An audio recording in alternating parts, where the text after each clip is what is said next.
বাড্ডা থানা আয়োজিত আজকের এই সদস্য ফর্ম নবায়ন কর্মসূচির সম্মানিত সভাপতি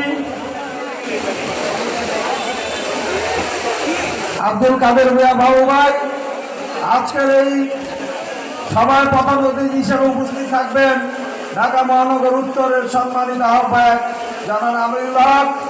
বিশেষ অতিথিতে উপস্থিত আছেন ঢাকা 11 আসনের মাটি ও মানুষের নেতা ডক্টর আলহাজ কাইম ভাই। আরো উপস্থিত আছেন প্রধান ব্যক্তি হিসাবে ঢাকা মহানগর উত্তরের সদস্য সচিব জনাব মোস্তফা জামান ভাই। আরো উপস্থিত আছেন, যেহেতু সংক্ষিপ্ত বলতে বলছে, ঢাকা মহানগরের সকল যুগ্ম আহ্বায়কদের সদস্যবৃন্দ, থানার যুগ্ম আহ্বায়ক সদস্যবৃন্দ এবং ছয়বারের নেতৃবৃন্দ, আসসালামু আলাইকুম। আমি অল্প কথা বলবো, বেশি কথা বলবো। নেতৃবৃন্দের উদ্দেশ্যে একটা কথা বলতে চাই, আপনারা ভালোভাবে মনিটর করবেন যাতে যারা আওয়ামী লীগের সাথে সম্পর্ক করে, রাতে আওয়ামী লীগ করেছে, দিনে বিএনপি করেছে, তারা যাতে কোনোভাবে এই সদস্য নবায়ন ফর্মে অংশগ্রহণ করতে না পারে।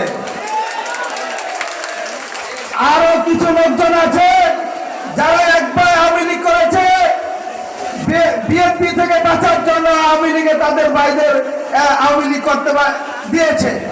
এদেরকে থেকে আমাদের সাবধান থাকতে হবে।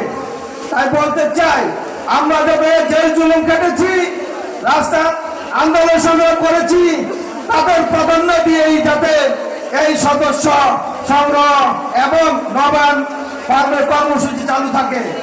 তাই আমাদের বাড্ডা থানার নেতৃবৃন্দকে বলবো, আপনারা আন্দোলন করেছেন, এলাকায় আমরা আন্দোলন করেছি, রাজপথে কয়জন ছিল আপনারা জানেন। তাই আপনারা ভালো করে দেখে এই ব্যবস্থাগুলো করবেন। অবশেষে আজকে 3টায় আমাদের রামপুরা থানার সদস্য কর্মসূচি চালু থাকবে। আপনাদের সকলকে